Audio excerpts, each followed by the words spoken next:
Welcome back to For the Record. Even as the state gets back to work, I'm continuing to hear over and over again from people facing hundreds or thousands in unemployment debt. That's all owed back to the state for overpaid unemployment benefits during the pandemic. Benefits where the state says the person made a mistake. But those same people are often telling me they had no way of knowing where the problem was. Now, new data I got from the state shows the payment plans that the state offers could cost hundreds of dollars a month. When the pandemic started, I was driving school bus, and of course, schools closed. That ended that job. Steve Vignali of Appleton is trying to figure out whether or not to retire. But a $12,000 bill from the state makes that decision a little more complicated. It's over $12,000. $12,000. Regular unemployment benefits worked at first, but schools came back in the fall and he quit in August because of safety concerns. I told them I wasn't coming back to work, and they understood. Checks stopped coming. He got on pandemic unemployment assistance, which applies to people who quit for health. All seemed fine. But then all of a sudden we get these letters. It's too complicated. They don't do their follow-up. And when they don't do their follow-up and make it clear why you are on it or why you aren't on it, it's their problem, not ours. Now, the Vignalis are appealing thousands in unemployment benefits debt that the state says was overpaid because of their mistake. You can't do that to people.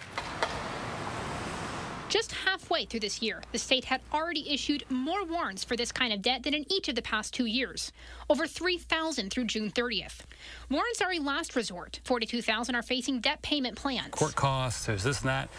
Madison-based attorney Victor Forberger says he's taken on and won hundreds of unemployment cases in the last year for issues like these. The department changed its collection practices. Now the department is using every tool in its book to file, collection actions. The state says they don't typically garnish wages. They may take money straight from your bank account. That's known as an administrative levy.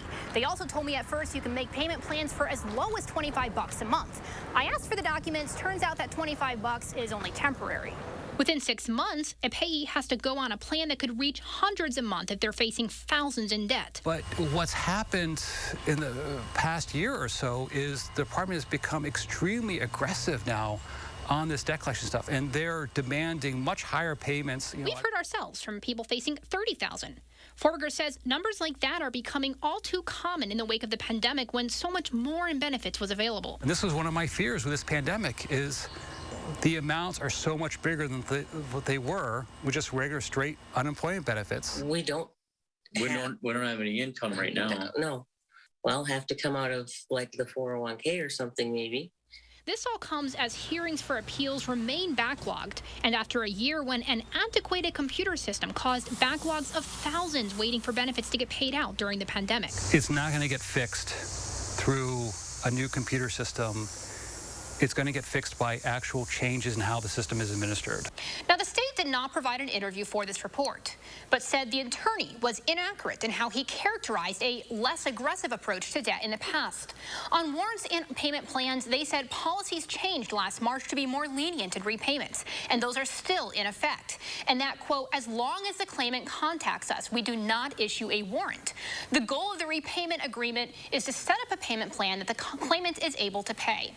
After this report aired first on Thursday, Republican Representative Barbara Dittrich issued a statement calling on the Department of Workforce Development to fix the ongoing problem of massive debts from pandemic-era filing mistakes.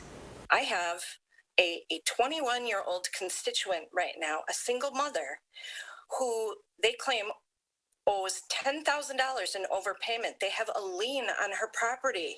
I had one constituent who was willing to give up and pay thousands of dollars. And I told him, don't you dare hang in there, because this is not right that he should go through this. And there seems to be a lot of confusion between the PUA and your regular unemployment benefits. Do you think there should be more leniency when it comes to debt forgiveness? That's hard to say without all of the information, because there's not good transparency there. Now, I do think that I don't know if you would describe it as leniency necessarily, but I think you got to be able to work with people, especially, as I said, if you're getting them letters that are past the appeal date. There's got to be flexibility, I guess, is what I would say, more than leniency. Because if they truly do owe the money, then that's an accountability issue with the department. It's a culture problem, not a money problem, not a computer problem at that department. It's a culture problem. Now, to recap all of this reporting and to watch those conversations over again, you can go online right now to channel3000.com.